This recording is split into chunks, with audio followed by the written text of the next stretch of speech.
আসসালামু আলাইকুম ওয়া রাহমাতুল্লাহি ওয়া বারাকাতুহ।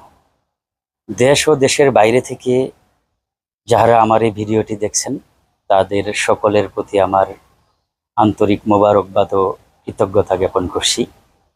আশা রাখি সবাই ভালো আছেন। আলহামদুলিল্লাহ, আমিও ভালো আছি। আমার ধারাবাহিক আলোচনার অংশবিশেষ হিসেবে আমি যে বিষয়টি আজ আলোকপাত করতে যাচ্ছি সেটি হচ্ছে যে একজন জনপ্রতিনিধি অথবা চেয়ারম্যান হিসেবে যদি আমার প্রয়োজন অনুযায়ী আমি যে জায়গাটাতে আমার কাজ করা উচিত সেই জায়গাটি আইডেন্টিফাই না করতে পারি, তাহলে একটা এলাকা বা ইউনিয়নকে ভালোভাবে আগায় নেওয়া সম্ভব হবে না। বিষয়টি হচ্ছে যে স্থানীয় সরকার হিসেবে একজন চেয়ারম্যানের যে দায়িত্ব কর্তব্য সে সম্পর্কে একটি সম্যক ধারণা থাকতে হবে।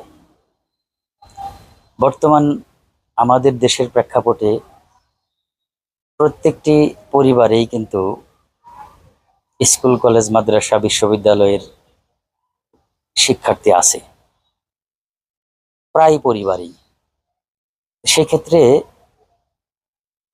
আমাদেরকে শিক্ষার যে জায়গাটা, সেখানে কিভাবে কাজ করলে স্থায়ীভাবে আমরা লাভবান হতে পারবো সেই বিষয়টি দারুণভাবে মাথায় থাকতে হবে।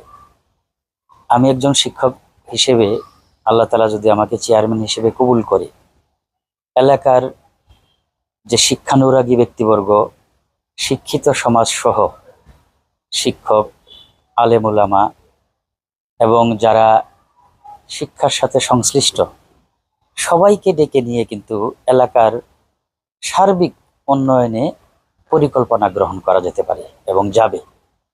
তো এই বিষয়গুলো আসলেই কোনো মানে খামখেয়ালি বিষয় নয়।